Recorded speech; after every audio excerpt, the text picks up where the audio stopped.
bringing an AR-15 to a gunfight is like bringing a chainsaw to a knife fight. It really is that much more effective. Okay, you can stop the threat a lot faster, a lot easier. There's a lot less liability. You can shoot a lot more accurate across the board at a greater distance. It's just that much more of an advantage.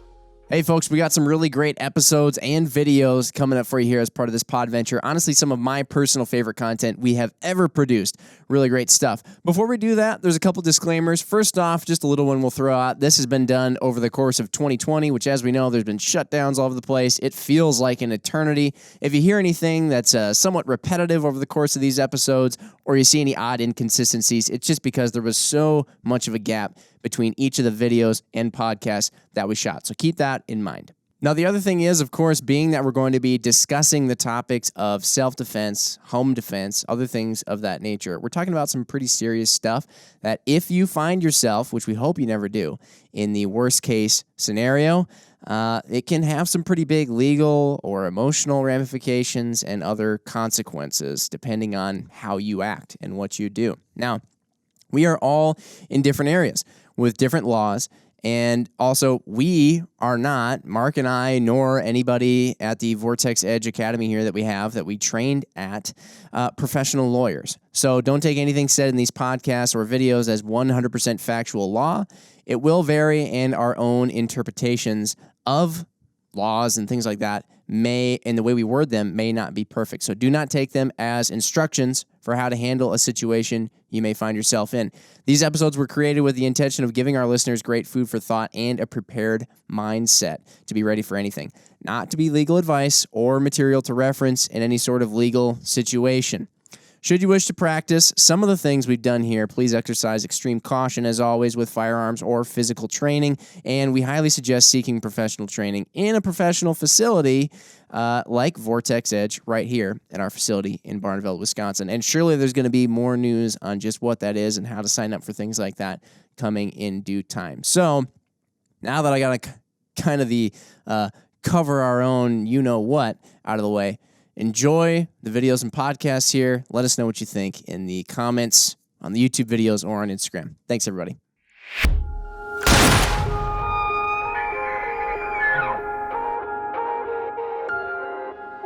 What's up, everybody? We are... Oh my gosh, Mark, it's been a while, actually. We're just going to throw this out there for all you folks who might be following along with this podventure here. We started off on the right foot, and then the world went into a tailspin for a few months there, and now we're kind of back, and we're going to carry on with this. So actually, we kind of have to do a little bit of figuring as to where we last left off, but essentially, the gist of this podventure is that Mark and I want to better ourselves as shooters. Better ourselves not only in the physical act of shooting, which there are a lot of fundamentals and things which we're going to kind of go into with Pete and Justin across the table from us, both from Vortex EDGE here. But also, there's a lot of just mental aspects to this, and actually putting real world thoughts and strategies or just things to consider, mixing them in with the firearm training that we've been doing. So where we last left off, we had done pistols, handguns, and Mark and I learned a ton. I know we did a class with these guys. It was very eye-opening, I found. Pistols being a great place to start for a lot of shooters, and if you can get good at that, you can really learn and hone the skills in other disciplines as well. But now we're on to carbines, rifles. AR-15s in particular is what we shot at this last class of the class that Mark and I took with these guys has already happened, and we're going to go through and kind of discuss all that stuff. So yeah, guys, thanks for joining us. Thank you. Thank you for having us. Thank you for training us as well. Yes, thank you very much. I got to say, so rifle training and rifles in general is something that I take for granted big time. And we're going to have some video stuff with this. You're going to see some of our class that we took if you head over to YouTube and whatnot on our channel. But I think that was pretty evident when we got there, and I'm thinking to myself, right, oh yeah, we're gonna learn all this carbine training stuff. We're gonna learn where, we're gonna be doing barrel rolls. We're gonna be running around, like shooting around barricades, ninja flips. Yeah, ninja flips, exactly. Really fast tactical mag changes, because everybody knows if you watch Instagram enough, slow-mo mag changes are what gets the likes. Anyway, but we went in and like immediately started out with zeroing and just fundamentally just shooting for groups. And when you have this, this AR-15, which is capable of semi-automatic fire and and good accuracy, and then you get in the prone position and you're trying to shoot for groups, and you got to shoot 10 shots and be good 10 times and keep it in a relatively small black circle at 50 yards. All of a sudden, hey, this is there's maybe a little bit more to this than we originally thought. Which you guys were commenting, you see a lot with a lot of people, and you guys do a lot of shooting yourselves. Yes. So. We started you off down there. We wanted to get a good zero. And when we have a class of 10 people, some people are zeroed faster than others. And what I tell guys, it's like, don't worry, we will get to the really cool stuff. But what you're doing right now is probably the most important thing you'll do all day. And you guys kind of saw it when you were at the end of the day. You have to be able to, on demand, consistently place shots where you want them. And it's basic rifle marksmanship. We're in the prone. We're just concentrating on the fundamentals, and we're just on demand, time after time. We're just dropping rounds where they need to. Mm-hmm. Well, everything. That zero is the true baseline, right? Yep. Because if you are trying to do maybe some of this other stuff, maybe some of the more advanced stuff, or some movements which we got to a little bit later, if you're not 100% positive that you have a good zero, you can't really tell if you're doing something right or wrong as you progress through the training. Exactly. Like, you're like, am I off or is my gun off? So I think you just got to know that gun's on. Right. It's always a good thing to go back to as well, to get your mind centered and ready for what you're about to do. Because when you're zeroing, you got to slow down. You got to concentrate. You're not racing against the clock, nothing. You're just trying to shoot a good group. And that's a lot of what we did when we did our training. It was a lot of shooting groups. And we implemented some of the stuff from standing positions and, the shot timer going off, and you trying to engage the target accurately in a relatively efficient, I'll say, not necessarily fast. Although it ends up being, hopefully you can get faster, yada yada. We'll get into a lot of that. But we did stuff like that. But a ton of it was shooting groups and just trying to be as accurate as possible. And yeah, like I said, that's not always the sexiest thing. But if you can't do that, how can you ever expect to do any of the super duper fast, high speed? Like I tell people, if you get really good at shooting accurately, reload is really not that important. If you know what I mean? If you get really efficient with how you shoot, you have 30 rounds to solve a problem. You can bump that down to the list. It's the guys that really aren't good at shooting that really need to work on their reloads a lot. More rounds you got, the less aim it take. Truer words never spoken. And I'm kind of glad we started you guys off with a pistol, correct? Yes. Because usually how it kind of goes, at least in my experience across the board, good pistol shooters usually equates to decent rifle shooters. Good rifle shooters may not necessarily kind of equate to good pistol shooters. There's a lot more things kind of going on.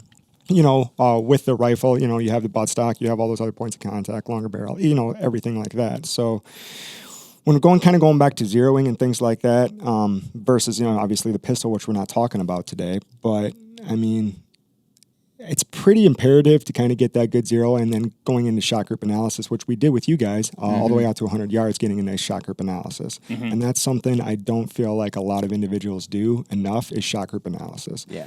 You can ping steel all day, that's great. But at the end of the day, you kind of got to be accountable for those rounds. So, man, I want to go into all that stuff, but I also feel like too, because we're talking about real world applications and whatnot in this, so I'm gonna briefly switch gears on us, but we will switch back. Talking about rifles though, this is one thing I was chatting with Mark before we actually got started, is that rifles are kind of the thing, and AR-15 is sort of the thing that everybody thinks to themselves. I think we mentioned this in the class too. It's funny how a lot of people, if stuff starts to get a little bit weird, which maybe we all know about at this point in history, right? Where there's a lot of uncertainty, you're not really sure what all is going on, and you feel maybe you're going to have the need to protect yourself. Everybody makes sure, what's the first thing everybody makes sure is good to go? Is the rifle. But in just regular, everyday, walking around town, whatever, that's a lot of, yeah, I'm not personally going to be the guy walking around town with an AR strapped to my chest, just out in the open. And we've discussed this before. You know, there's the discussion of the right to do something, which, do I believe in the right to be able to do that? Absolutely, yes. Do I believe in the practice when it's unnecessary and you might be freaking out people and causing the wrong message and whatever, and really stirring up potentially more trouble than you would have had you not, or becoming a target, whatever. There's all these reasons that go into that. But anyway, the pistol or something like that is what I'm thinking of as more of this everyday thing, or what I may be going to on a more regular basis. But yeah, a lot of people then go back to, okay, if stuff is getting real weird, I got to get to the rifle. So is that where, when you guys are training with carbines and rifles, what training or what real world situation do you see yourself employing it in versus the pistol? Or are they both going to be employed in the same situations, or, you know, how do you guys see that playing out? I would say for home, if I have something, I have a rifle at home kind of ready to go, I would reach for that. Mm-hmm. It's generally way easier to shoot, okay? It's really not, you know, those 5.56 rounds, especially if the right ones, they're not going to fly through your drywall. You know, if you miss, God forbid, it happens, we miss at what we're shooting at.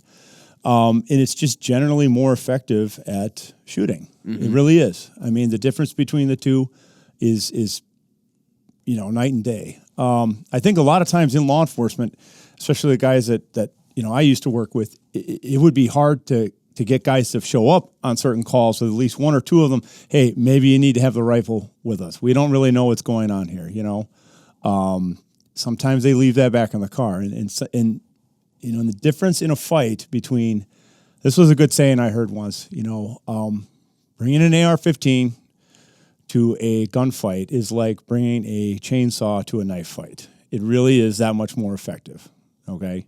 You can stop the threat a lot faster, a lot easier. There's a lot less liability. You can shoot a lot more accurate across the board at a greater distance. It's just that much more of an advantage. From a psychological standpoint, do you think it could potentially diffuse something before the shooting even starts, or do you think if that's going to happen, it's going to happen? I don't really tend to rely on that.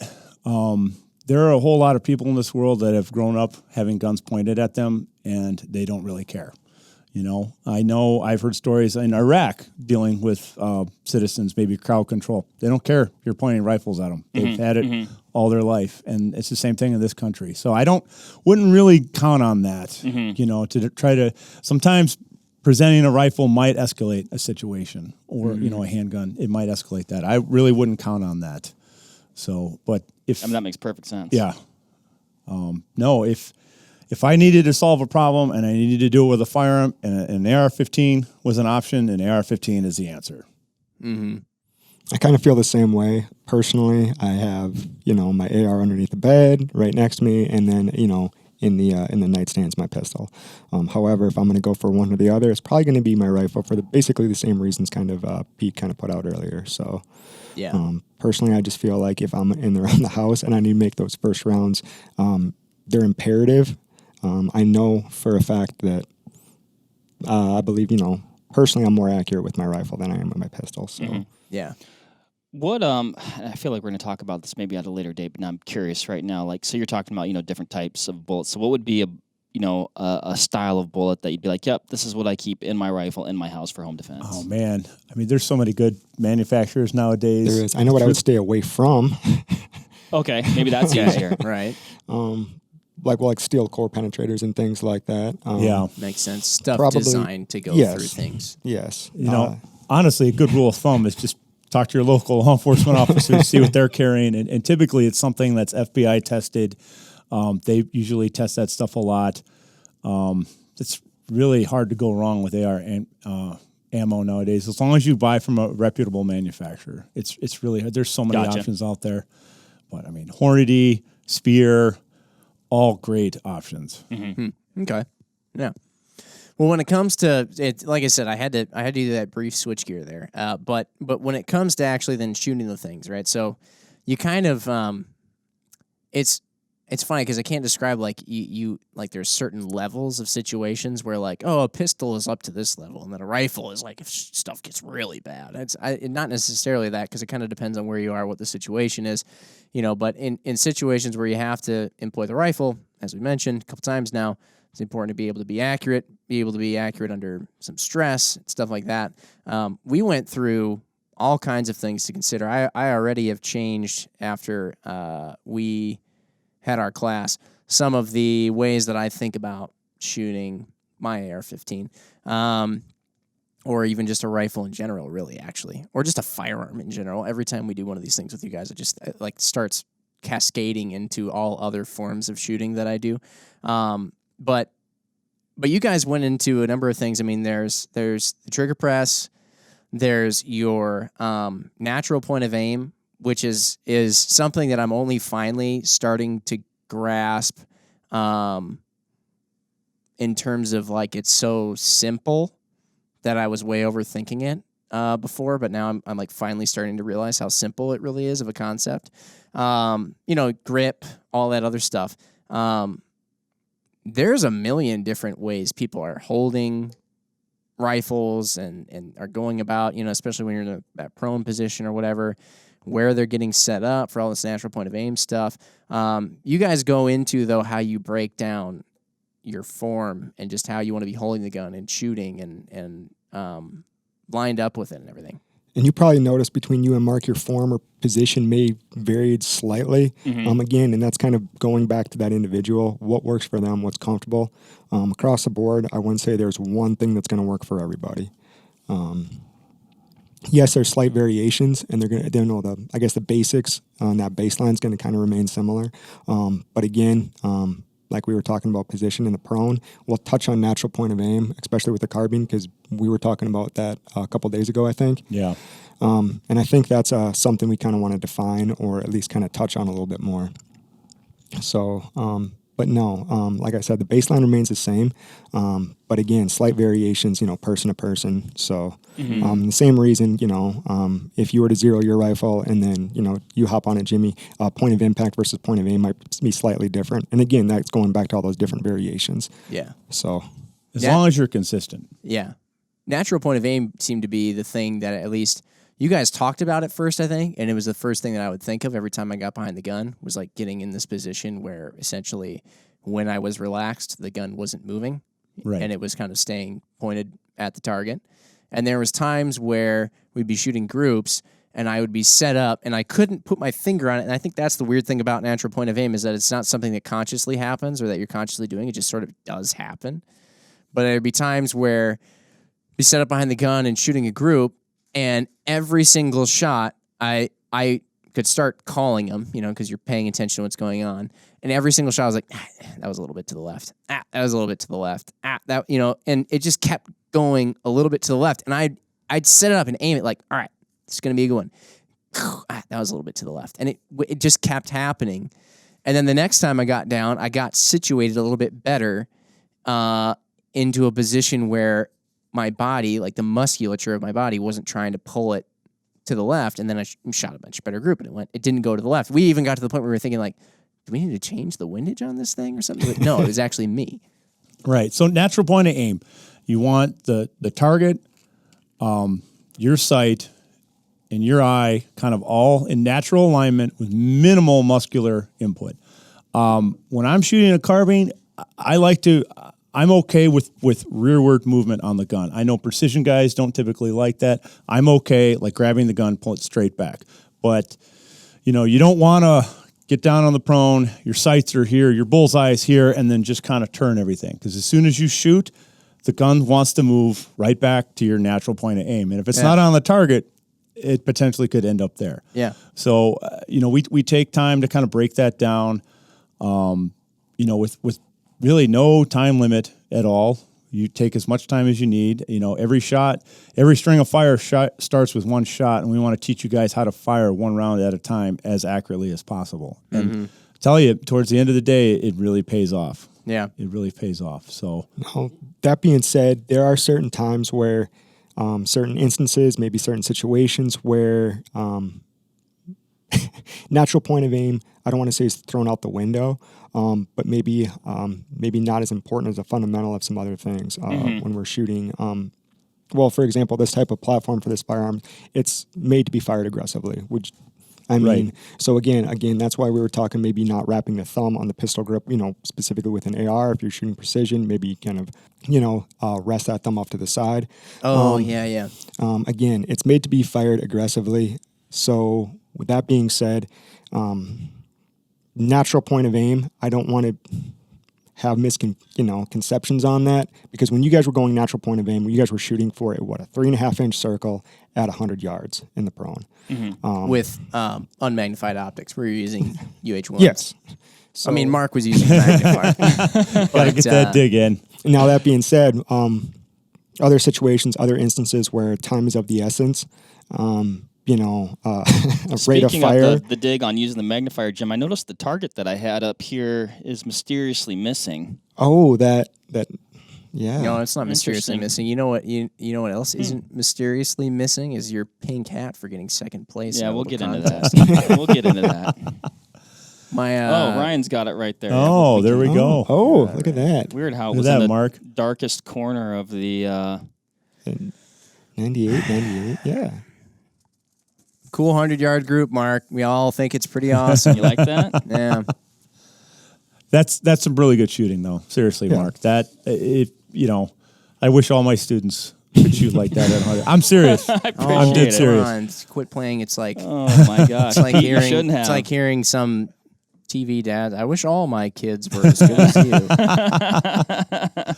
I think what Justin's trying to say about natural point of aim, I think if you really take the time and get used to it and start thinking about it, you're just going to start doing it naturally. Yeah. When you have 30 seconds to fire 10 rounds to get down to the prone, you're just going to start lining everything up naturally. And I think that's what happens. So, Well, I think like in a perfect situation, right? That's awesome, and that maybe this is or isn't what you're getting at. But like if you're in a really dynamic scenario, heaven forbid somebody's shooting at you, you're hiding behind some sort of cover. You're not necessarily going to be like, well, am I in my natural, right? Yeah, but if you train it enough, hopefully it becomes part of your subconscious. Okay, Adrian, sure. what was the last podcast? Adrian kept saying Yep. unconscious. You're unconscious. Oh, it's part of your. I've caught myself subconscious. doing that on the range now. Yeah. I refer to it as unconscious competence. Guys, So, that's what I'm trying to avoid here. That's Right. why I'm in the Right. training.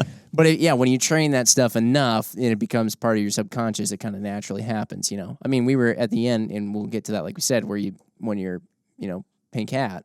Right. But we were moving and grooving, trying to be a little bit quick, and even still, that some of these things that we were going over were coming to light in those situations. Yeah, but again, like you were saying earlier, that's all those basic fundamentals, if you will, that you have to have in place first before, again, the ninja flips and barrel rolls and things like that. So, the one thing, trigger press, trigger control, that has to be developed. And, a lot of times, we like using those targets because it demands a lot out of you. It does. It really does. I mean, guys might shoot at steel, maybe a man-sized target at 100 yards, and now we're asking you to shoot about a 3-inch circle, or smaller if you can handle it. And a lot of times, military and law enforcement and even private citizens, they don't shoot well because they've never been asked to. They've never been asked to shoot to that level. I find if you just, you fine tune some things, you teach a little bit, and then you just put them in that situation, they're going to respond.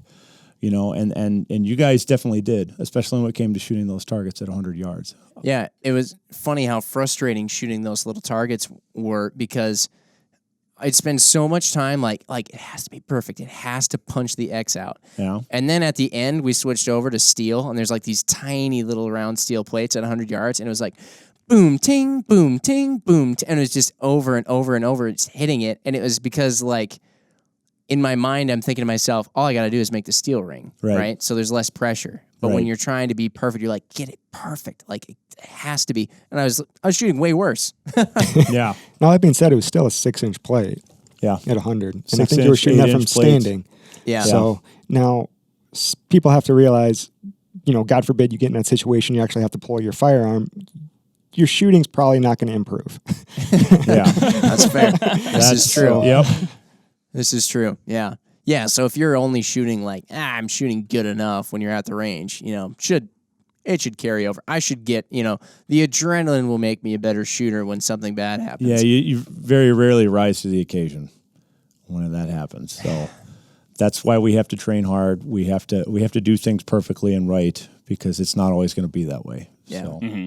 Now explain, you guys train with the little, competition shot clock things. What are they? Shot timer. Yeah. Shot timer. Yeah. Anyway, you guys train with those, and a lot of people are familiar with those in terms of like 3-gun matches or whatever. It's USPSA. it's the stress button. Yeah, it's the stress button. Yeah, quite literally, because if you just have some, if you're not implementing some level of Urgency. Urgency, getting your blood pressure up a little bit, maybe even a little bit of a competitive edge or whatever, then you're not truly imitating what could be a future stressful scenario. Yeah, right. Now, when we use that shot timer, we're not looking at the total time per se. Yes, during some exercises or some drills like you guys were, we're kind of looking at the total time. But again, that tool can be utilized to break down basically almost every aspect. Pete's actually really big in training with shot timers and things like that. Splits, reloads. You can kind of break down the whole firing sequence with that shot timer. I know a lot of times, like, let's say that quarter drill we did, 5 yards, you got to get 5 rounds off in a second and a half. Some people will look at that and, well, all right, 1.7. Okay, you failed. All right. Instead, we'd like to look down there like, okay, how did you fail, or what happened? You're at 5 yards and your presentation's about 1 second, okay? That leaves you a half a second to fire 4 rounds, okay? But if we can take about a half second off that presentation time, now there's a lot more time for you to shoot accurately. It's shot timers are a really great tool, but they have to be used right. You're absolutely correct about the stress. I mean, all I did was hold a clock next to your head and hit a button, and suddenly everything changed.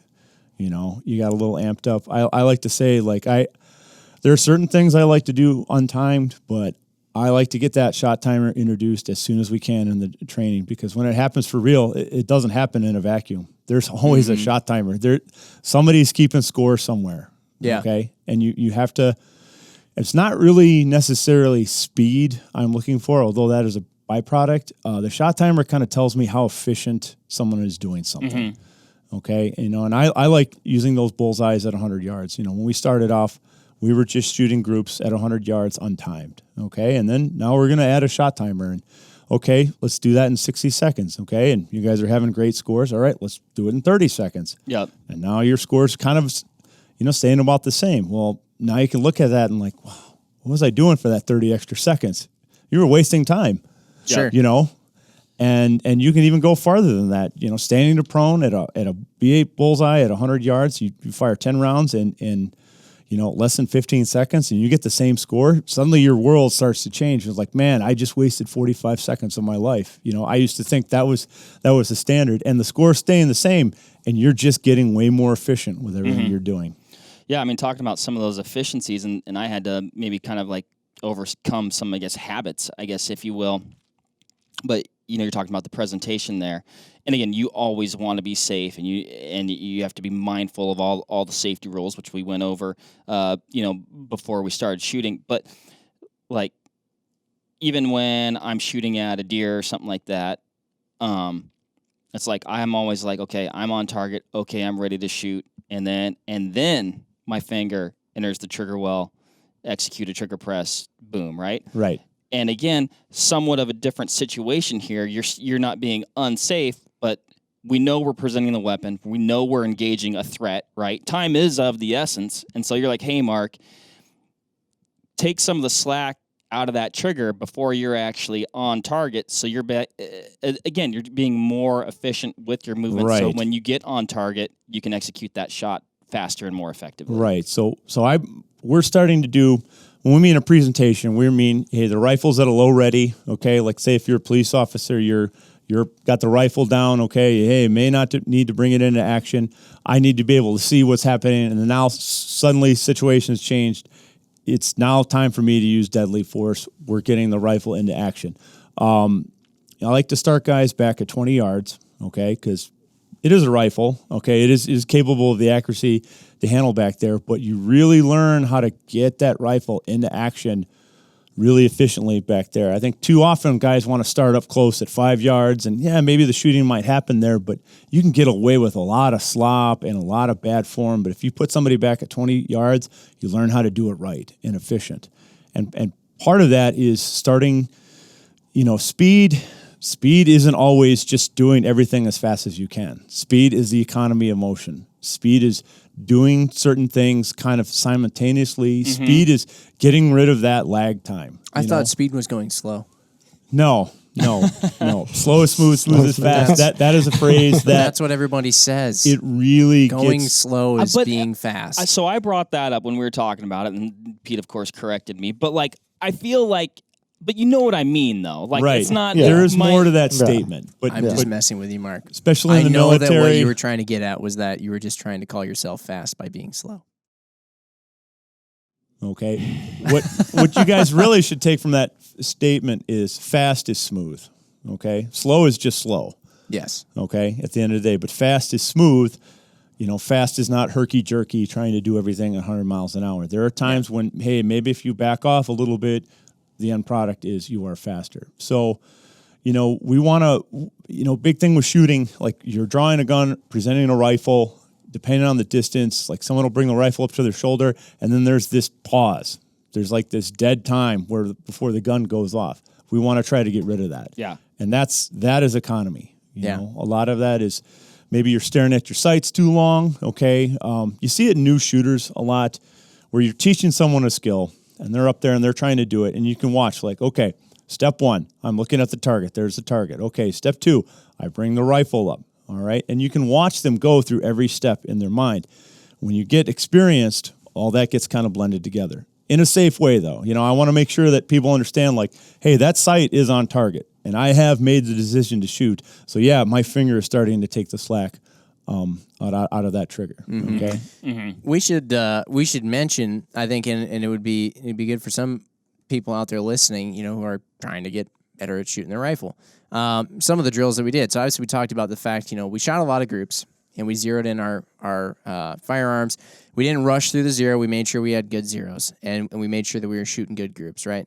Applying the fundamentals of marksmanship. Then, because you not only want to have the accuracy portion, but you want to have the efficiency portion and hopefully get yourself to, as you're saying, remove a lot of the just fluff in your shooting times, right? Mm-hmm. And so to do that, you mentioned one thing, which was the quarter drill, which we actually, it wasn't like the first thing that we got to. The first things that we got to was these presentations, which was simply, just starting from a low ready, which even right off the bat, when you're talking about a low ready, I thought it was funny when you guys brought this up because I think of movies and stuff when you watch people running around with guns. It's like they're running around with the guns their eyes are already in the sight and they're pointing the sight all over the place. And the only thing that they can actually see is what they're seeing through the little funnel of their sight. They're not actually seeing anything around them. It's complete terrible situational awareness. And just that low ready position right off the bat was one thing I learned.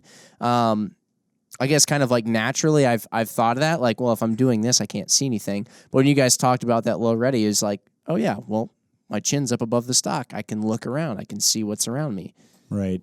I think sometimes on the range, people get in a habit, especially when you bust out the shot timer, they naturally just want to have a tendency to cheat. I want to go really fast. So, okay, that rifle comes up to the point where guys are actually looking through the sight or they're right here and that's not really before it goes off. Right. Yeah. And that's not really a reflection of reality. Mm-hmm. And Justin and I will joke and on the range and I'll tell him to lower his muzzle. And I want guys to get used to moving the rifle. When it happens for real, to lower it just enough to see, but I want them to learn how to do it in worst case scenario where that rifle is really low and get that into position in the most efficient manner possible. Mm-hmm. Optics are great to shoot through. They're not really all that great to look at the world around you. Okay. So they don't show up until at the last minute. Okay. I know that's kind of messed up. We work for an optics company, but really that's anything. You don't walk through the woods. You don't walk through the woods with a deer scope trying to find deer. It's true. No. You have to see them with your eyes. Okay. So I did have a couple questions in that because so maybe we did or maybe we didn't do this, but describe a low ready. Low ready, the rifle is on safe. Okay. Yes. That is non-negotiable. And boy, in this state, as early as 10 years ago, in the law enforcement training I was around, they had a different theory on that. And man, that AR has one of the best safeties probably ever put on a firearm. You can get that thing into very action. ergonomical and quite ergonomic. efficient. Yeah, the low ready, the rifle is on safe. The finger is straight. Okay. I was shocked when you heard when you mentioned that like quote best practice was not. That was shocking to me because like you are talking about like speed is the economy of motion and doing things simultaneously. Like you can accomplish that function. It's not taking any extra time to do that as you're doing the other things. Yeah. Right. Yep. Anyway, that was a surprise to me. And people forget that is a single action hammer. Like that hammer is cocked, ready to go. All you have to do, it's not double action, it's single action. And it used to be a policy in this state that you had like a patrol ready. Officer would show up on scene, load the rifle, put it on fire, and then go. And I cringed when we saw that. And a lot of really smart people worked really hard to change that because it doesn't. Safety can only make you safer. Same deal with home defense too. If Right. it's under your bed, Right. don't have it on fire. It costs you no time.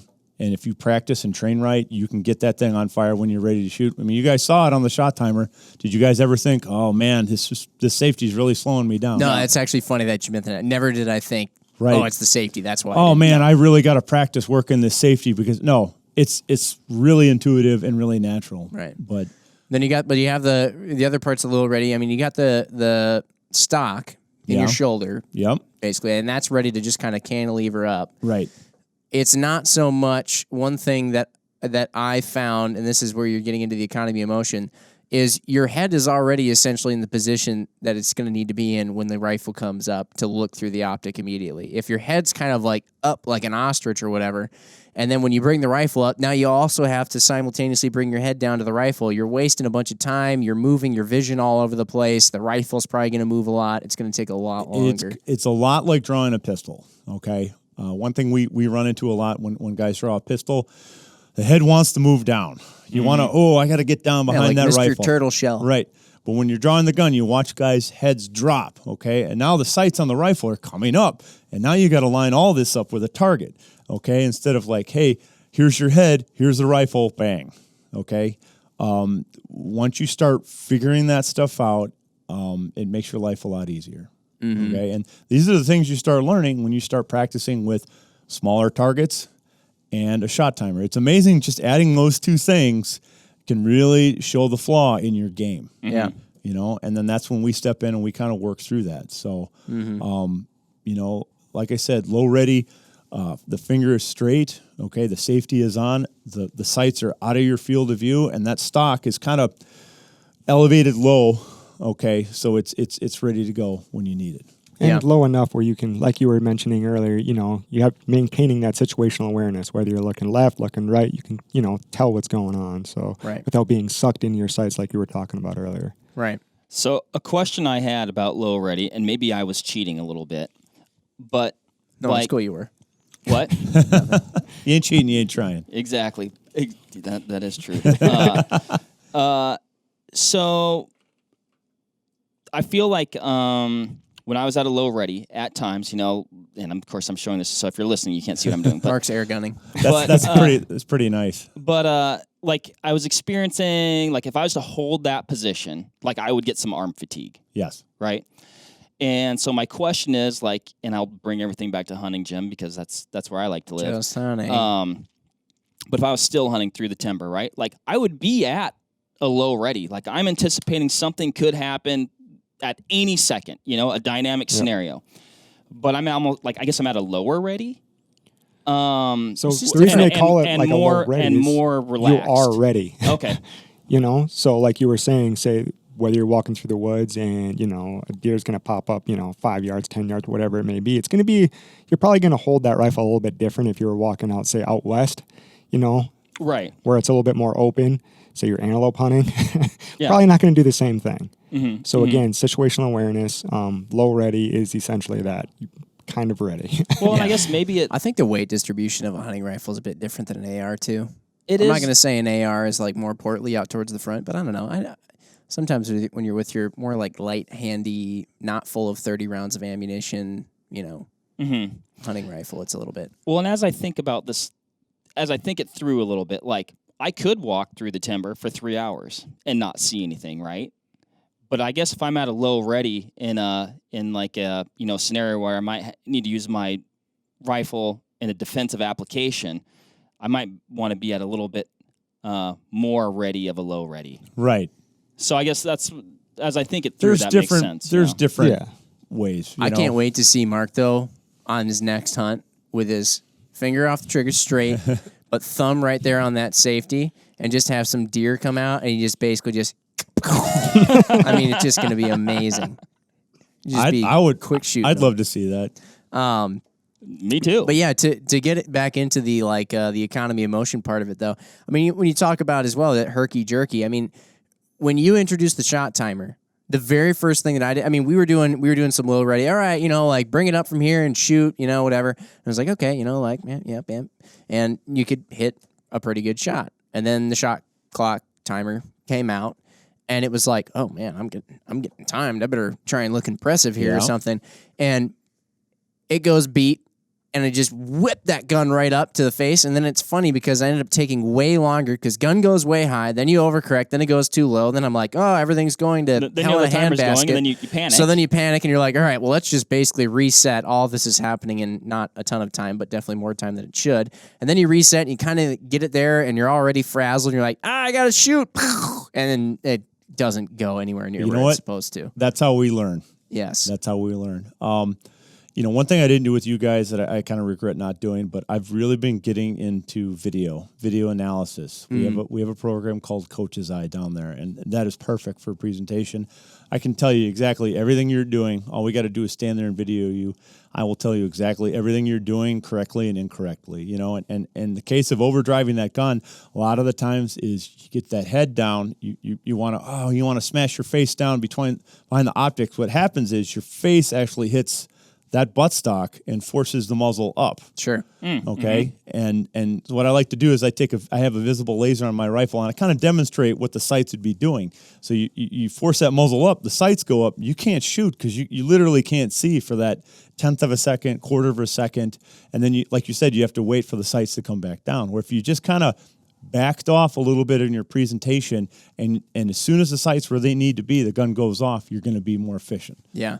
It's funny. I know you were mentioning that how not everybody has night vision just kicking around, but with lasers and whatever else on the front of their gun. But when you have something like that, you guys are saying how night vision can just super show you a lot of things that you're doing, or even a visible laser. Because now you can actually see that on target.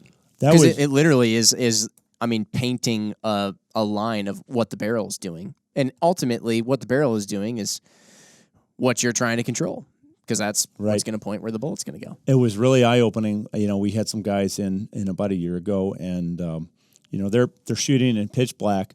They're using infrared lasers, and we're standing back there with night vision goggles, and we were timing them on their presentation. And to a man, every one of them I saw, it was great for an instructor because I could see exactly what their sights were doing, and their presentation would look like this, and you could see it like, oh crap, they would go too high, and then would spin around a couple times and come back down, and I'd bring it up and show them like, is that the most efficient way to do something? No, and really the laser should just come straight up and bang, just like that, and your sights are the same way. The shortest distance between 2 points. Well, it's a wormhole, okay? But no, the shortest distance between 2 points is a straight line, okay? And whenever you start violating that, okay, you're not efficient anymore. Right. It's the same thing with your presentation. So I like to bring that visible laser out there. It just kind of shows people what your presentation should look like. And going back, Mark, you said slow and smooth. That's kind of the one time I think, if people actually physically slowed down how fast they're moving the gun, their sights are where they need to be. They can see exactly when their sights are on target, and they can let the gun go off. And back off a little bit, and they'll actually save a lot of time. Yeah. I found I don't know the science behind it, but sometimes just relaxing, even though you can be going faster, makes it feel like you're going slower. And I don't know, I mean, if there's got to be some sort of thing to the activity in your brain, or the activity of just like neurons firing or blood flowing, who knows what it is, must slow down a little bit, but it lets your body go faster. And that was the one thing that I did. I mean, like at first, I mean, it was like super jumpy, shoot, all right, I think it's there, bang. And then it was like, once I relaxed a little bit, and it was like, okay, just go from here to there, pull the trigger. It was it's way faster, but I did feel like I was going slower. Is some of that, and I'm asking, but I'll bring this back to cars for you, Jim. But like, hey, let it be known, it wasn't me. If you like, everybody picture a car that like you just hammer on the gas, right? Well, it's going to go really fast, but then you also have to stop that car, and so it's going to be harder to stop. It's almost like when you really go to try and go fast during your presentation, now you have to actually stop that once you want to be on target, and then you overcorrect, and then you overcorrect, and then... I like to use the example of braking. Braking. I taught my little sister how to drive when she turned 16, and I'm in the car, and I'm sitting there with my coffee, and there's the intersection, and we're driving. She'd hit the brakes at the last dead second. Fly forward, coffee goes everywhere, okay? That's kind of a lot like a presentation is, or, presenting the pistol on target. We don't just stop at the last minute. We kind of start braking a little early. So by the time we get there, okay, we've come to a nice, smooth stop, okay? And now if we have, like, sights on a pistol, sights on a rifle, we can see exactly clearly, instead of, like, slamming on the brakes at the last minute. Everything's jumbling around. We can't really see what's going on, and we have to literally wait to everything to settle down to make the shot. That's that lag time I'm talking about, and we got to get rid of that. That's why I spilled my coffee twice. And like what you were just saying too, when we're talking about the sights coming up, because obviously this presentation, you do the motion, but then in the end, it's not a Call of Duty no scope, right? Like you do see the sight, like you are consciously aware of where the sight is pointing, and so when that happens, though, I think there's an element of people psychologically having to learn to trust the sight, right? Yeah. Which goes all the way back to your sight in, right? And you're zeroing and you're confirming your zero, right? There's an element of trusting the sight and knowing if it's where I want the bullet to go and the trigger goes off, there's no reason it shouldn't hit the target exactly where I want it to hit the target.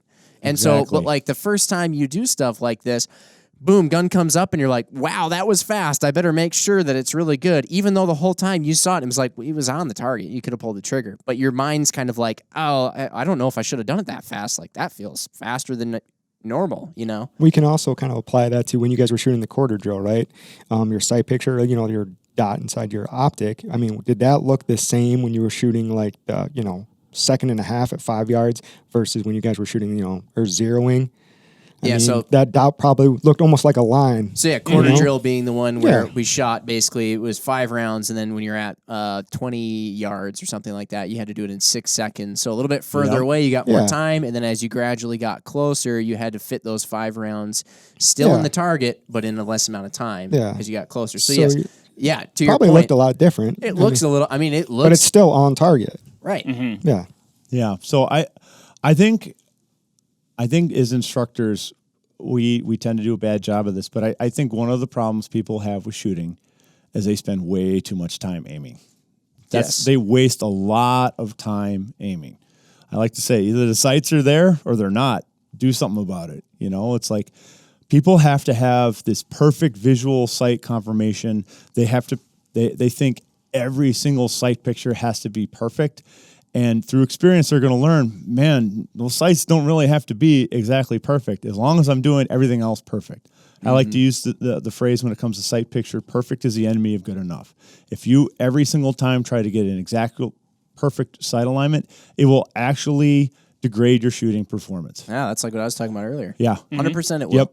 It will degrade your performance if okay, granted, now if you have to make a shot at 400 yards with a carbine, okay, I'm going to need a perfect sight alignment. If you're at 5 yards waiting for, a perfect sight picture on target, you are wasting time. Yep. Absolutely. Yep. And when you put stuff into perspective too, I mean, like when we were shooting multiple rounds, so strings of fire, and you came up and for those not watching, Pete's 6 foot big and weighs more than I am. He came up, and I had the gun, held up, and we're unloading all this stuff at this point for those who are curious, because somebody will be. Anyway, Pete comes up, and he's pushing on my shoulder. I mean, like, not punching me, but I mean, like, putting his weight in me and pushing on my shoulder. And he's like, "Is the reticle going basically off this black circle that we have in the middle?" Which is how big is it again? 8 inches. 8 inches. Or so on that target, let's just describe the whole drill so people know. Okay, Sure. It's quarter drill. We got this from a guy named Mike Pannone. Mike Pannone's been in the industry for a number of years. Really great guy. Runs a company called CTT Solutions. He developed this drill for the asymmetric warfare group when he was contracting for the Army back in the day, and it's a nice drill to kind of teach newer or younger shooters, like how to shoot an AR or an M4 carbine rapidly from different distances and what it takes to do so. So the original drill was a 30-round drill. Okay, at 20 yards, you had, I got to think of the math here. I think you had 5 seconds. No, I'm sorry. You had 10 seconds to fire 10 rounds at 20 yards into an 8-inch A zone or an IPSC A zone. It doesn't really matter. It has to be some sort of A zone. Okay. Sure. And then you went forward. You're at 10 yards. You had 5 seconds to fire all 10 rounds. And then you're at 5 yards. You have 2.5 seconds to fire 10 rounds. Okay. So it was half and half. When we started shooting this before we came here, ammo was expensive. Okay. I'm like, I can't, 30 rounds is a lot for a drill. Okay. That is a lot of money. So we just cut everything in half. So the way we do it, we call it the quarter drill. Okay. From 20 yards, fire 5 rounds. We have 6 seconds. Go to 10 yards, 5 rounds, 3 seconds, and 5 yards, 5 rounds in 1.5 seconds. Okay. And typically the targets we were shooting at, that A zone on an IDPA target, that was 8 inches. Mm-hmm. That was Gotcha. 8 inches. And so even when I got my sight on target, I was in my proper stance and everything. Even with you like pushing on me, which is far more movement than you would expect out of a 5.56 AR, which doesn't really recoil that much. The reticle was basically in that 8-inch circle the whole time. Right. I mean, and I just did my part to have some sort of an element of stability. And it doesn't screw you up that much. I think it's just that so many people are used to when the gun goes off, I think people have a bit of a moment of like blacking out, and it's like, okay, concentrating, fingers pulling the trigger, and okay, I blacked out for a second. There's a loud noise, an explosion, something happened. There's a hole in the paper. I don't know what happened exactly. And then some explosions are louder than others. Yeah. well, yours creates more of a whiteout condition, Jim, with the fireball. I've said it before. I'll say it again for the podcast. This gun was put together by a younger, more immature me. Okay, I liked things that were loud back then. That you could set a forest afire with a single shot. Anyway, I like that drill because it teaches shooters. Okay, at 20 yards, you're focusing on different things than you're focusing on at 5 yards. It's all shooting, but at 20 yards, I really got to kind of concentrate on that trigger press. Okay, I might need to be a little more deliberate with my sight picture. And at 5 yards, the biggest thing is I have to focus on, okay, do I have good control over this rifle? And am I relaxed? Mm-hmm. That's actually the big thing. So it's a really nice drill. You're doing the same thing, you're just doing it at different yard lines, and you're teaching shooters to focus on different elements on each yard line. I found, like, as we got closer, and I think you said this exact same thing, but, like, you kind of, at least I personally was like, okay, this is kind of illustrates good enough, right? Like, at 5 yards, good enough. Right. Exactly. And at 20 yards, like you said, you had to exercise a little bit more precision, take a little bit more time, be a little bit more deliberate with your shots. Yeah. Exactly. No, one thing, too, that you're having to pay attention to as well in these things, and we went over a few drills that were just more like slow shooting and trial and error and just seeing what happens.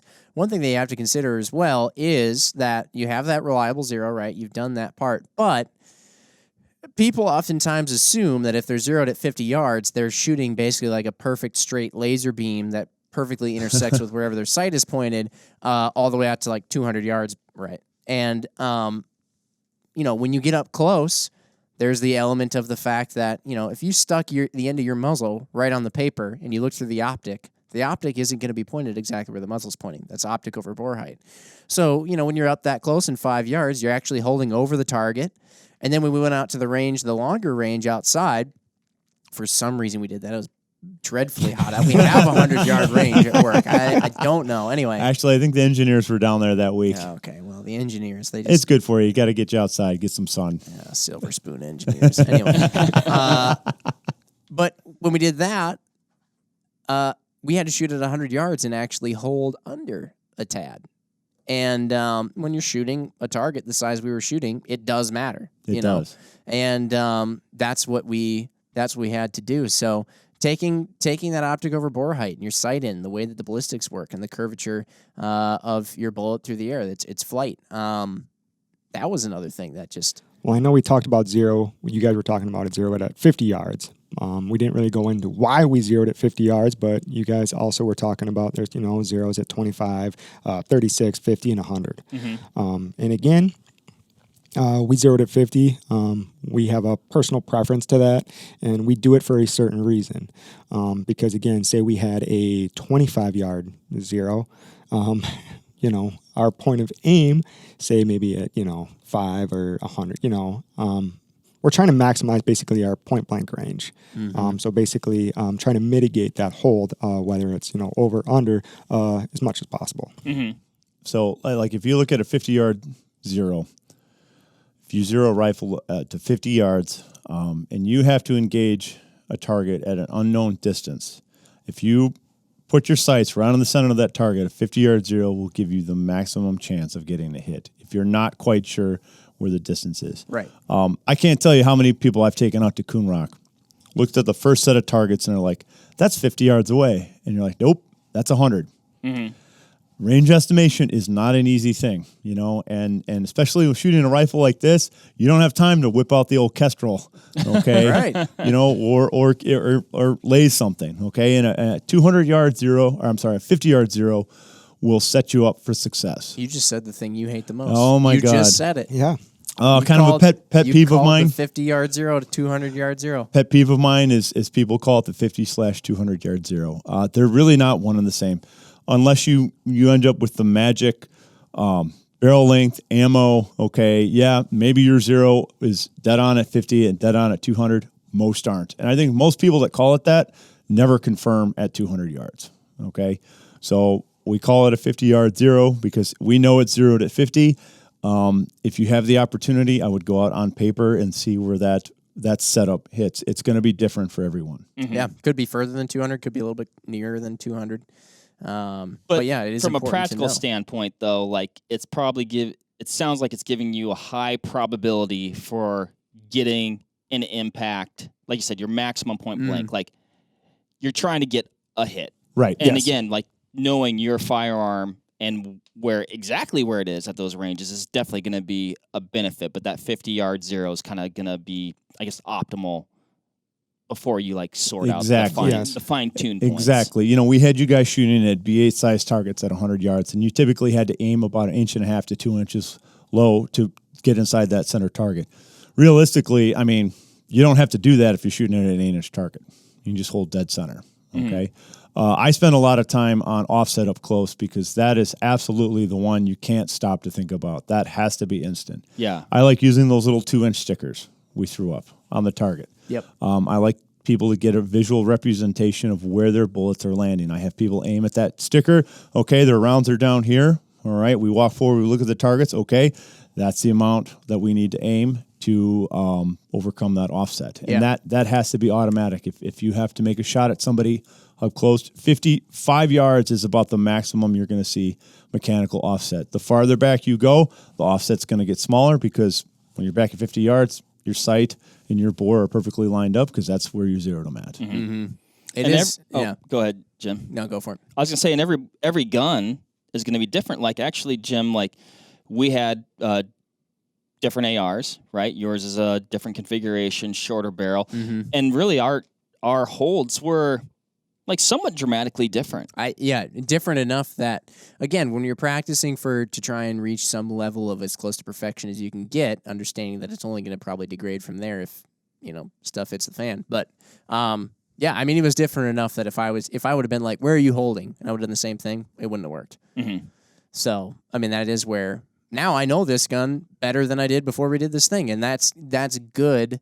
That's good to know. I mean, I got more used to a newer trigger than I did before. Doing a class like this and shooting 4 groups, which I almost never did before. Usually it was just kind of like go out, burn it down. Yeah. And hit some steel, ring the steel because it's fun. Shooting paper's dumb. If only they made paper that rang, then I'd probably do it. But yeah. It's amazing, people will go through a class and, I really like the setup. I really like doing something this way. And then you start asking things from those students. You start asking it in terms of accuracy and time.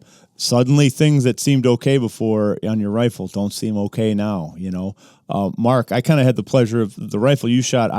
To me, that would be like, oh, this is perfect. This is how I would set up a perfect rifle. I gave it to Mark. What did you think of that setup?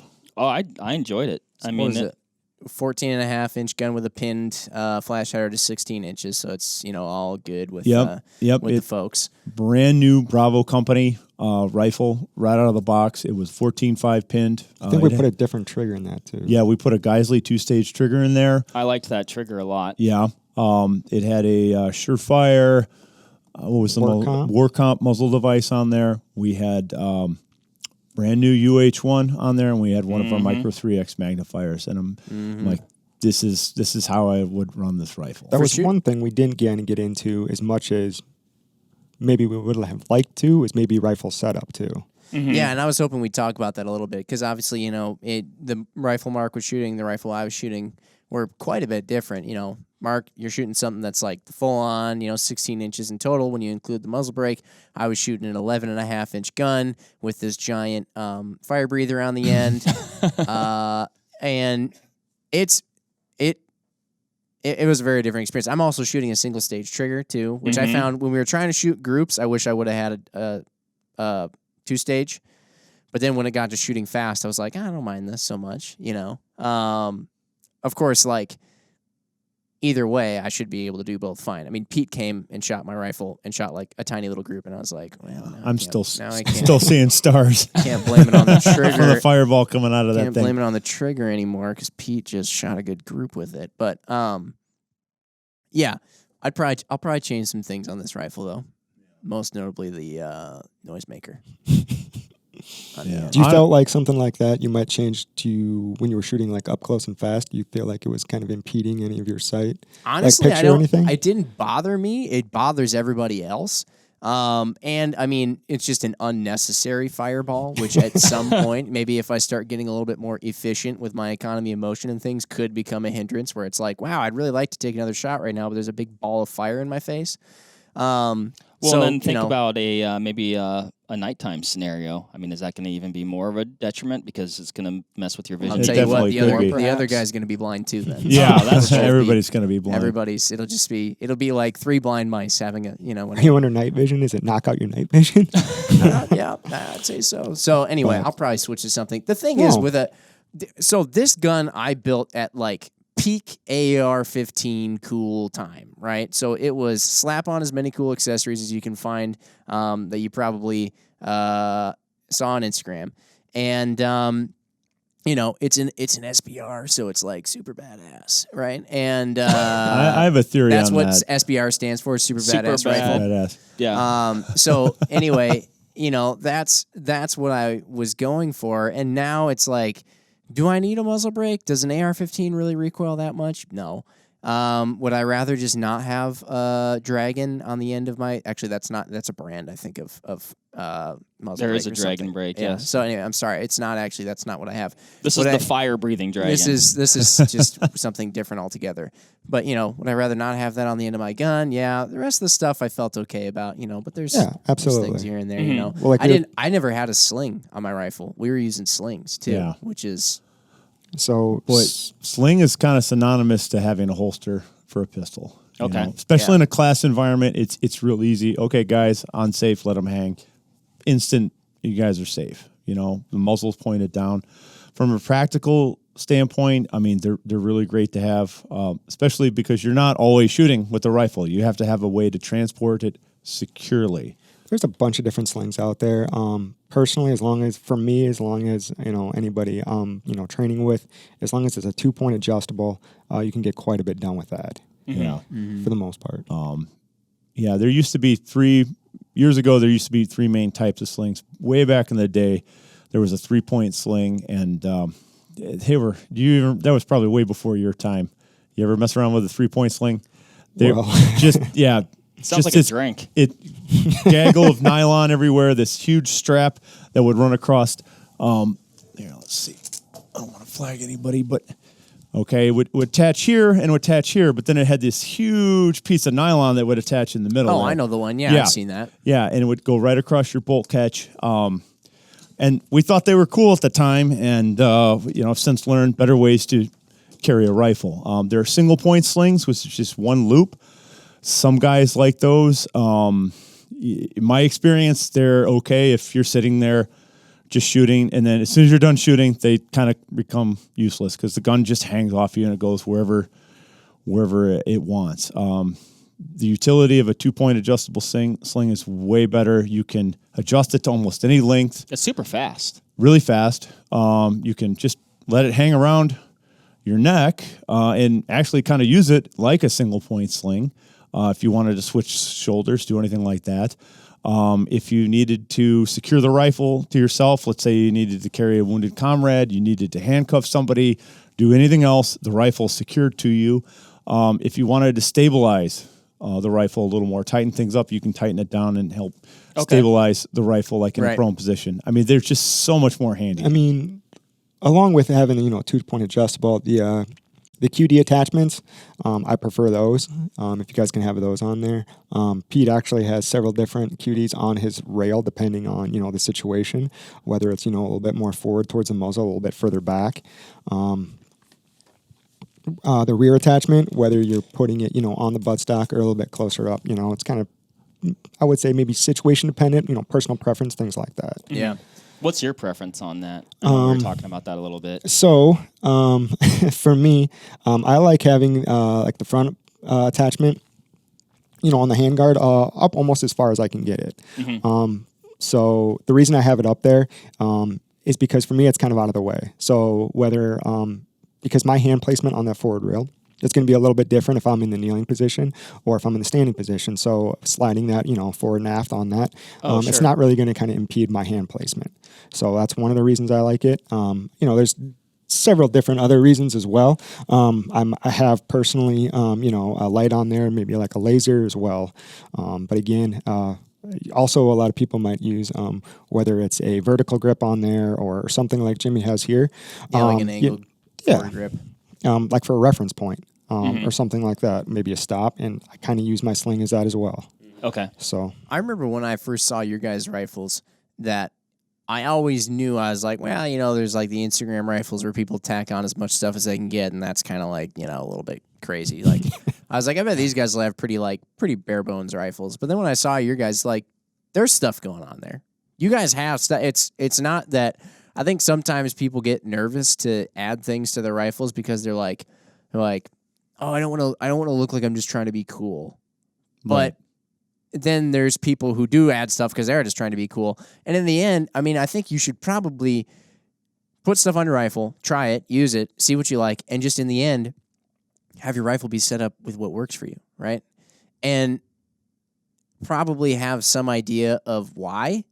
So, like, I think some people maybe say sometimes like, oh, this works for me. And they're like, in what real world scenario? But yeah, I don't know. Why don't you guys walk through your setups? Because I mean, Justin, you were saying, Pete, I know you've got your own setup. You guys you got the flashlights. You guys got lasers. Laser beams are cool. Lasers. A backup iron sights. I'm very intrigued to hear your guys' thoughts on this. And then you're using different optics from LPVOs to red dots and holographic sights and stuff. So that was a big question. Like, what's the balance between practical and tactical? Like, what's the blend there where you're like getting the best of both worlds? Well, I tell you what, I think every once in a while you have to look at your rifle, look at everything that's on there, and be like, does this bring me joy? Okay, is this useful though? Am I using this? Is this helping me? I'd say for the most part, people have way too much stuff on their rifle. There are certain attachments I just look at and I'm like, man, you don't like that. You don't need that. I know one thing for a carbine. iPhone holder. Right. Don't need that. I know one thing for a rifle. I am not a fan of a bipod on a carbine. And I see that sometimes, like on a 16, maybe not so much a 16. It depends on what you're doing. But if it's like a fighting rifle, like a patrol rifle carbine, and there's a bipod on there, get rid of it. You don't need it. Man, that magazine makes a really nice monopod. And you guys maybe want to elaborate on that. But yeah, sacrilege. Yeah. You're going to cause a malfunction, Pete. No, I will not. What the hell, man? No, I will not. Yeah, you can put a magazine, you can rest that on the ground just fine. It gives you a lot of stability. If your roll is more precision, a little longer distance, yeah, go ahead and put a bipod on there. But really, if your game is 100 yards and in, I really don't think you need a bipod on a rifle. I know a lot of times guys will do that, and then they have to start, carrying it and moving it faster, and suddenly it gets snagged on things. It's one of those things I don't think you need for a fighting rifle. It's like heavy that. and in the wrong Yeah. spot. Yeah. For having a bunch of weight. It just don't think it adds much to your game. There's certain other things. I don't want to go into certain manufacturers, but there were like attachments that you could put around the mag well that would help you grip there. And, if you know how to grip a rifle, you don't put your hand there anyway. So you really, every once in a while, you have to look. I'm like, okay, is this making me a better shooter? Mm-hmm. Personally, I don't run backup irons on my carbine.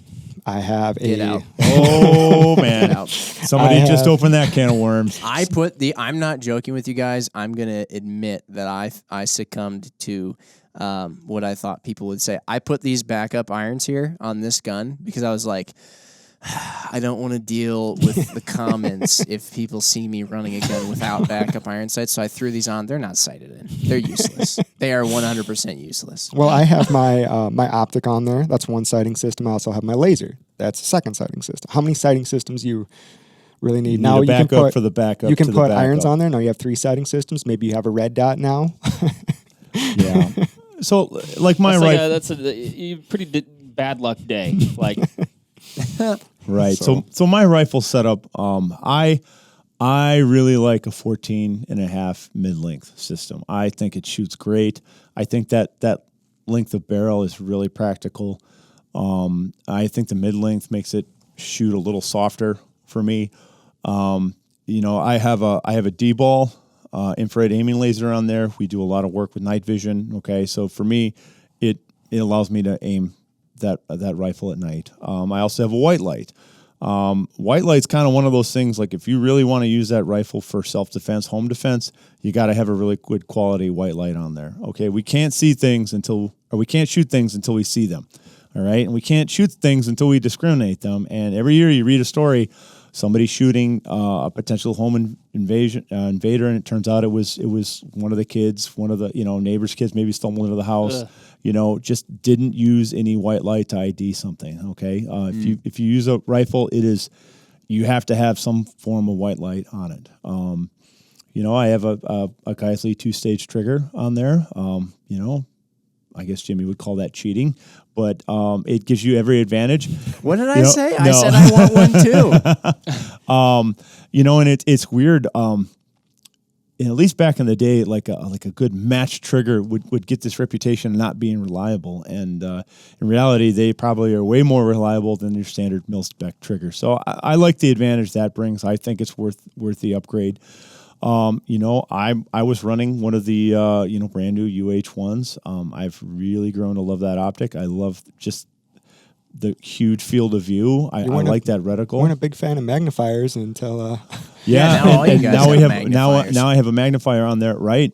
Magnifiers. I mean, we work at a company that makes outstanding low power variable optics. I mean, some of the best in the world, and here's this magnifier, and it didn't seem that cool compared to like a Razor 1:6 or a 1:10. It just didn't seem cool. It's like, all right, we showed up and we tried them, and man, I don't know about you, Justin, but like for me, compared with that UH1, like 100 yards and in, oh man, I've really grown to like the capability that magnifier adds. You can take a guy that's just running a plain red dot, throw that on his rifle, zero everything up, and that gives that guy a lot of capability. Oh yeah, like Mark. like Mark. Even to like identify something, just a little Exactly. bit of extra magnification. Exactly. But with that setup I have a pretty similar setup that Pete runs, just a different brand rifle. But again, I feel comfortable taking that particular setup with 14.5 all the way out to 400 yards with that setup. Anything past that, I might struggle.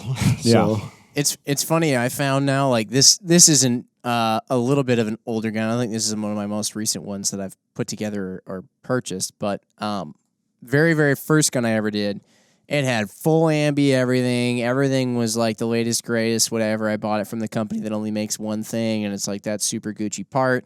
And now I've gotten to the point where like it's regular mil-spec safety. Yeah. It's regular mil-spec buttons and switches and paddles and whatever, and it's a pretty normal bolt carrier group.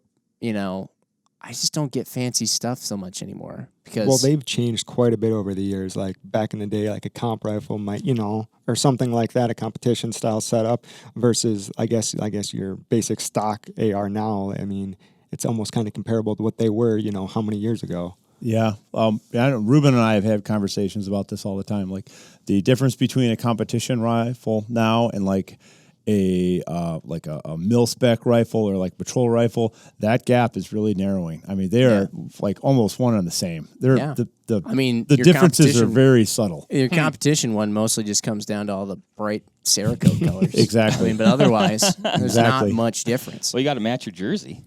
Well, that's right. That's right. Yeah. So, all right, we got to also talk about, because we mentioned early on, Mark, why'd you win a pink hat? Why'd I win a super sick pint glass?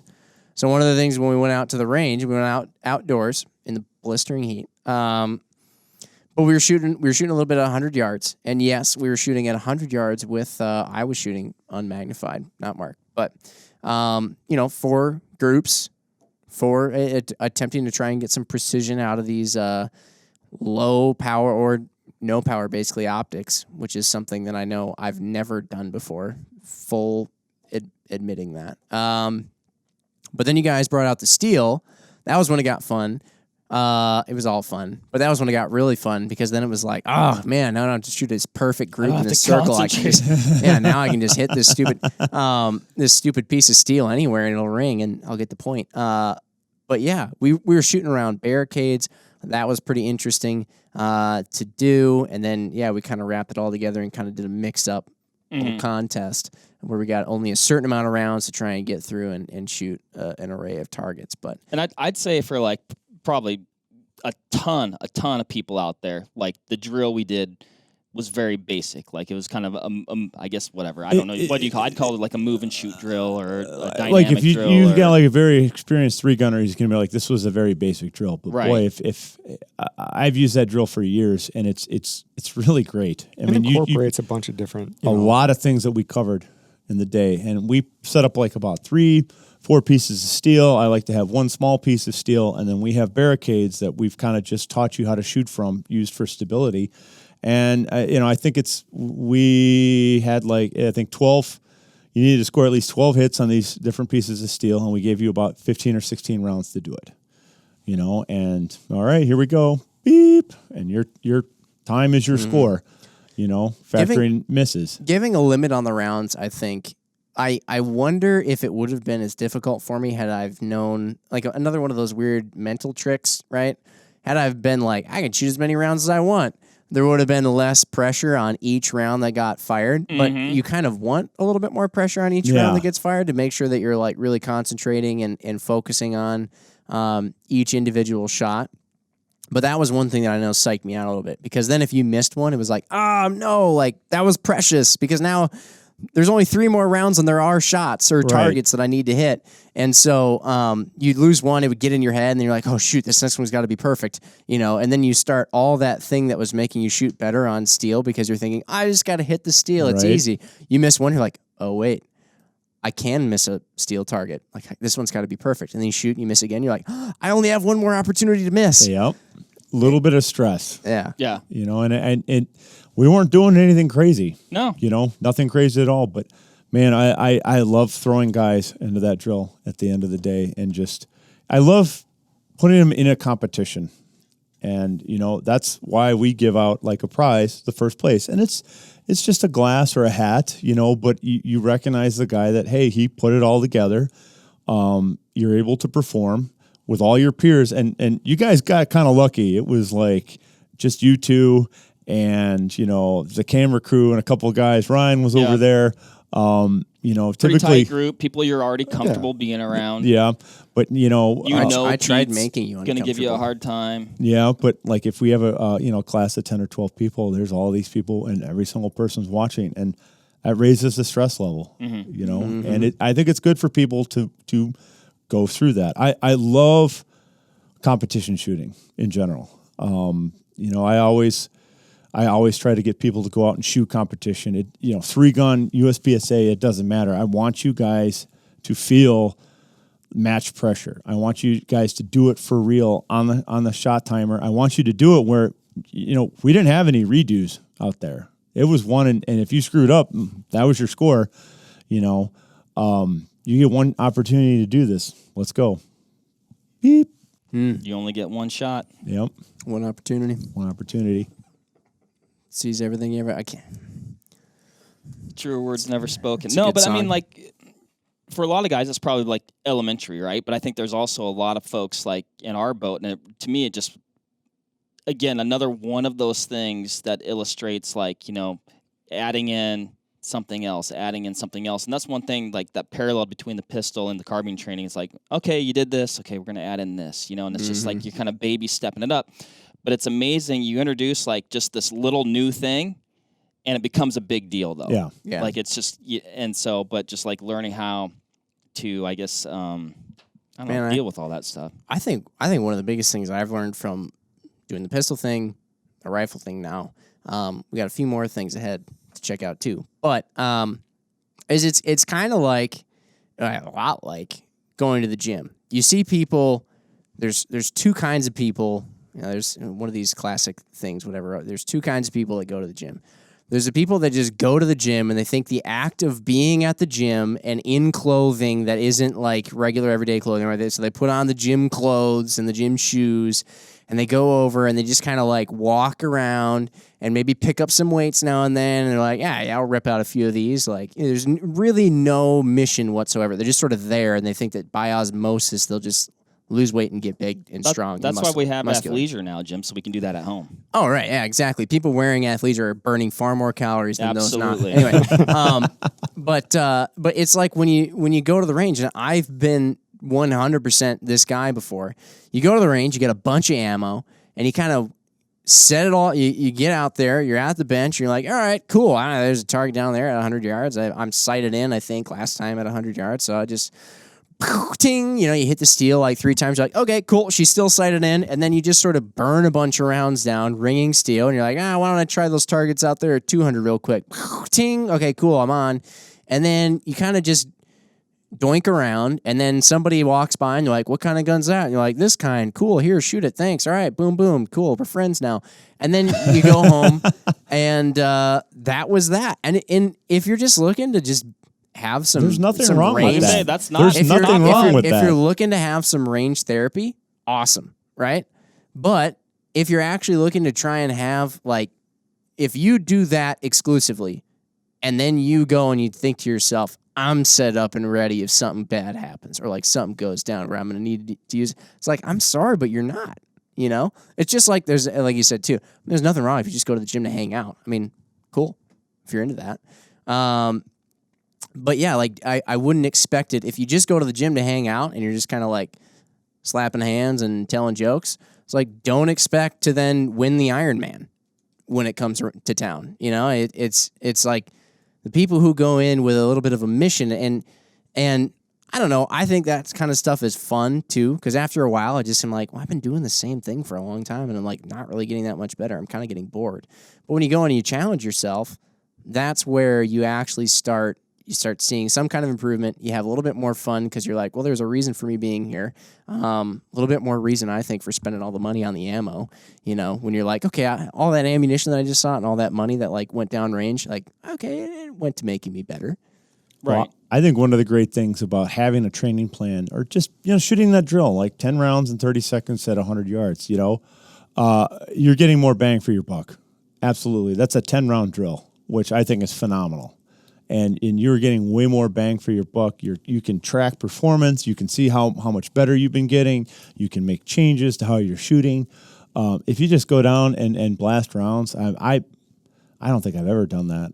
Like, I'll always be working on something. I mean, it might just be, hey, I'm shooting groups, but I've never just fired a gun to just fire it to make noise. I've never done that. It's like un-American to say, but at the same time, like, it eventually gets boring. Yeah. Like, just blasting just eventually gets boring. Right.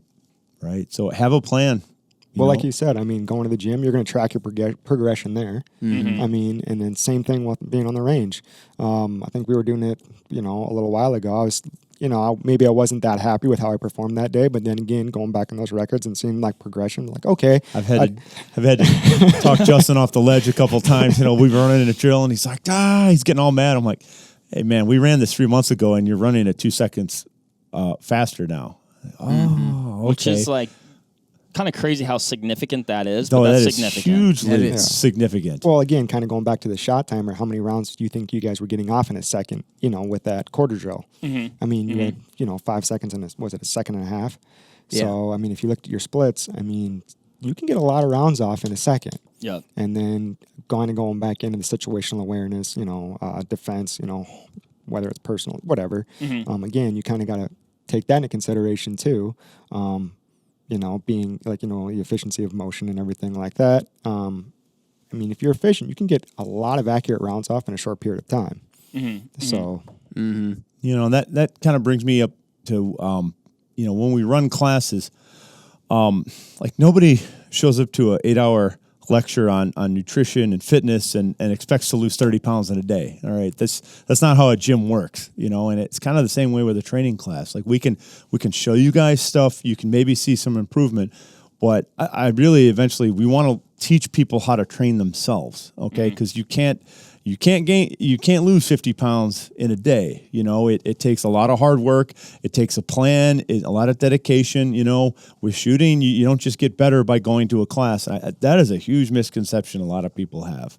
They just keep going back to the same class over and over, and they don't do anything in between. And I just kind of stay the same. I'm like, at some point with shooting, you have to learn how to teach yourself. You go to an instructor to learn the correct way to do things, some drills, some skills that'll help you out. But, eventually you have to start doing it on the side. Same reason it's okay to miss. If you're only ever just hitting everything, it's like, are you getting any better, or are you just kind of like maintaining? Exactly. Yeah. There was a time in my life where, 100% accuracy every single time. And there are certain times where it's like, hey, it is okay to fail. Okay, because that is how you're going to progress and get better. Man, I had a great example in a class I recently ran. Guy was a really good shooter. He was a police officer for a number of years, and he's doing a presentation from about 7 yards. And he's got a group of like this at 7 yards, and he's doing it about a second. And he just keeps going and going. You can tell he's 100% in his comfort zone, and he's just making it happen. And I'm like, all right, Ron, here's the thing. We got to get you to speed up a little bit, okay? I want you to be a little more efficient, speed up. Still kind of the same 1 second pace. And finally, I'm like, okay, Ron, I want you to shoot as fast as you can go. I want you to get a C, okay? And finally, bam, goes down to 0.6 of a second and just nicks the edge of the A zone. I'm like, perfect. And he did it 4 more times in a row in exactly that amount of time because I gave him, it's okay to miss, Yeah. And now the difference between 1 second and 0.6 of a second is a lifetime in shooting. 0.4 of a second is a long time. It is. That's more shots you can make, or typically human reaction time is about 1/4 of a second. So if somebody was going to do something bad to him and now he's doing something in 0.4 of a second faster than he did before, okay, he just outshot the guy that was making the move on him. So, it's okay if you were learning to shoot faster and more efficiently, it is okay to miss from time to time. Now, if your target looks like Swiss cheese, okay, we got to back off a little bit. We got to concentrate on some stuff. But hey, that hit in the C zone every now and then is not a bad thing if you're progressing. Yeah. Okay, gotcha. Good stuff. Well, guys, we're talked for a little bit here. We did good.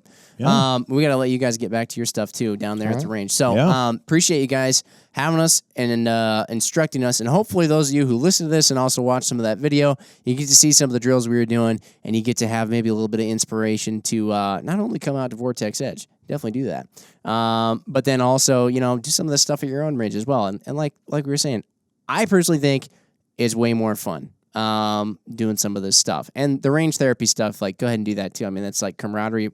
What a great American way to just spend some time. But yeah, mix some of this in there, especially if you consider yourself, hey, I may have to use this to protect myself, my family, whatever, at some point. That's definitely pretty important. So yeah, without further ado, though, we do have some more stuff we got to learn, though. Some more real-world stuff. Some more real-world stuff. And I'd say if you have some questions out there, we probably have them, too. We've got a lot of great experts here.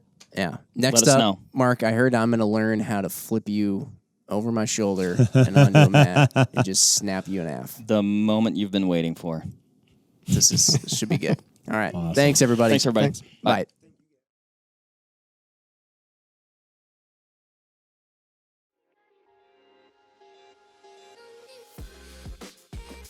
All right, that'll wrap it up for this episode of the Vortex Nation podcast. Thanks, everybody, for listening. Hit that subscribe button so you can always stay up to date on the latest happenings over here at the Vortex Nation podcast. You can also follow us on Instagram at Vortex Nation Podcast.